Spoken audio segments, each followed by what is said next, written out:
শিলচর আশ্রম road এলাকায় একটি মদের দোকানকে ঘিরে উত্তপ্ত পরিস্থিতি। মোতায়েন করা হয় পুলিশ, সিআরপিএফ বাহিনী, থানায় মামলা। শিলচর আশ্রম রোড এলাকায় একটি মদের দোকানকে ঘিরে শনিবার রাতে এলাকা জুড়ে উত্তপ্ত পরিস্থিতি সৃষ্টি হয়। পরিস্থিতি সামাল দিতে ঘটনাস্থলে ছুটে আসেন অতিরিক্ত পুলিশ সুপার। এলাকায় মোতায়েন করা হয় পুলিশ ও সিআরপিএফ বাহিনী। ন্যাশনাল হাইওয়ে আউটপোস্টে দায়ের করা হয় মামলা। অভিযোগে জানা গেছে, শনিবার রাত অনুমানিক 9টায় চেঙ্কুড়ি রোড চৌমাথা ও আশ্রম রোড পয়েন্টের ঠিক মাঝামাঝিতে একটি ওয়াইন শপের সামনে একজন মহিলাকে লক্ষ্য করে স্থানীয় কিছু মদ্যপ যুবক কুমন্তব্য করেন। পরে ওই মহিলা কৈবর্ত সমাজ উন্নয়ন পরিষদের সভাপতি সুজিত দাস চৌধুরীর কাছে ঘটনার নালিশ জানান। এতে সুজিত দাস চৌধুরী ওয়াইন শপে উপস্থিত হয়ে ঘটনার ব্যাপারে জানতে চাইলে ওয়াইন শপের মালিক সদুত্তর দেননি, বরং উল্টো তার উপর চড়াও হন। অকথ্য ও অশ্লীল ভাষায় তাকে গালিগালাজ করতে শুরু করেন, ফলে পরিস্থিতি উত্তপ্ত হয়ে পড়ে। পরবর্তীতে পরিস্থিতি নিয়ন্ত্রণে আনতে বিশাল পুলিশ বাহিনী নিয়ে ঘটনাস্থলে হাজির হন অতিরিক্ত পুলিশ সুপার।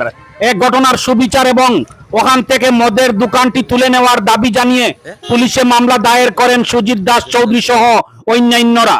ব্যুরো রিপোর্ট, আমার সোনার কালীগঞ্জ।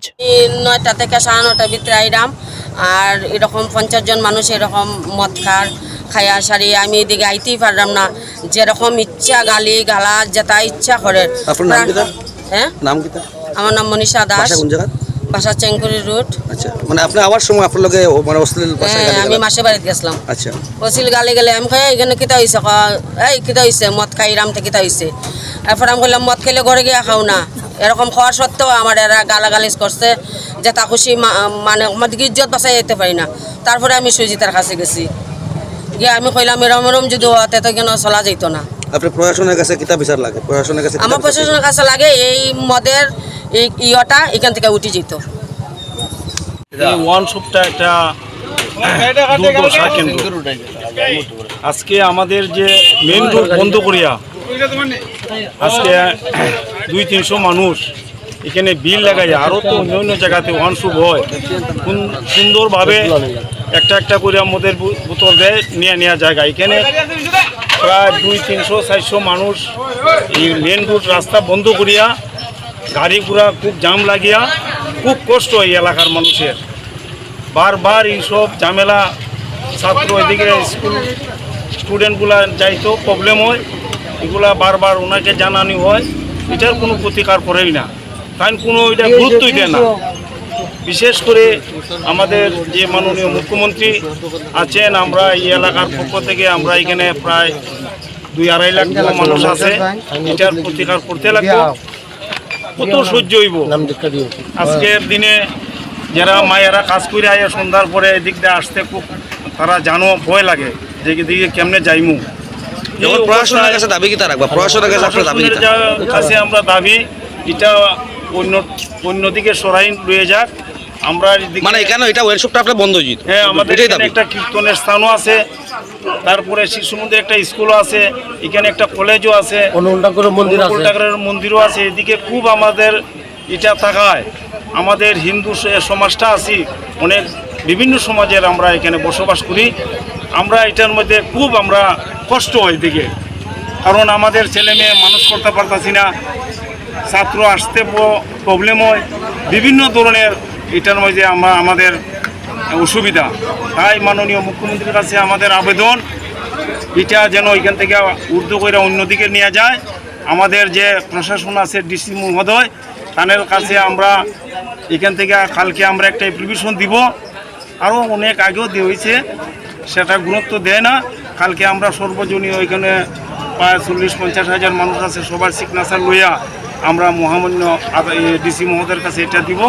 তাই অন্যদিকে সরাই নেই, তাইনের কাছে আমরা আবেদন প্রার্থী হইয়া আমরা এই কাজটা যেন তাই করে। এইভাবে মদ বিক্রি করবা এটা তো হয় না। এ আমার উপরে গরম চড়াও হয়ে গেছে, হ্যাঁ মারতো, আমার ছেলেরা মারছে, অলরেডি মারছে, সমাজ তুল্লা গালাগালি করে এখানে কৈবর্তনের বাস কি হয়েছে যা তা ইচ্ছা কইছে। বাকিটা আমার একজন আছে, আরেক ভাই প্রত্যক্ষদর্শী আছে, না কিছু কইব। যে ঘটনাগুলো ঘটতেছে দীর্ঘদিন থেকে অত্যন্ত নিন্দনীয় এবং ন্যাক্কারজনক।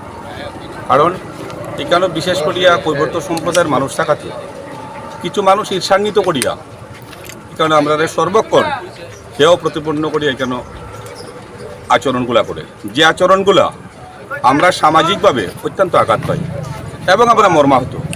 এখানে বিশেষ করে আমরা সম্প্রদায়ের মা বোনেরা রাস্তা দিয়ে আওয়া যাওয়া করতে বিরাট অসুবিধা ভোগ করি। আমরা স্কুল পড়ুয়ারা অত্যন্ত দুঃখের সহিত আমরা এগুলো কথা স্বীকার করতে লাগতেছে আজকে, যে স্কুল পড়ুয়া বাচ্চা কাচ্চা পর্যন্ত নষ্ট হইতেছে। আমরা বর্তমানে একটাই দাবি রাখতেছি, আসামের মাননীয় মুখ্যমন্ত্রী তথা কাছাড়ের ডিসি সাহেব এবং এসপি সাহেব এগুলোতে নজর দেন এবং আমরা সমাজ যেন সুন্দরভাবে আমরা শিক্ষায় অগ্রসর হতে পারি এবং সুন্দর স্বাস্থ্য নিয়ে এই শহরে থাকতে পারি এবং সুন্দর পরিবেশ আমরা আশা করি। এবং আমরা সমাজের প্রতিটা মানুষ, খেটে খাওয়া মানুষ, পরিশ্রমী মানুষ, সেই সব মানুষের নৈতিক দায়িত্বে আমরা এটা দেওয়া দরকার মনে করি সরকারের কাছে। নির্যাতিত আমার কাছে প্রথম আমার পরিষদ কৈবর্তন্য পরিষদে বিচার দিছে, আমরা ক্লাবও বিচার দিছে, আমরা ব্যর্থ, আমরা কোনো বিচারই করতে পারছি না তার বিরুদ্ধে। এত বাহুবলী হে এফোর্ট করিয়া পুলিশের দম দেখায়, আইনের দম দেখায়, তার মস্তানের দম দেখায়, আমরা পারছি না। বাধ্য হয়ে আজকে আমরা থানার দ্বারস্থ হয়েছি। আমরা সবাই এলাকা বেশি আইছি থানাত, এটা সুবিচারের লাগি যে থানাত গিয়া তাইও আজকে এফআইআর দিতে বাধ্য হয়েছে, এফআইআর দিছে এবং থানাত আমরা এফআইআর দিয়ে আমরা তারে 3 দিন সময় দিতেছি।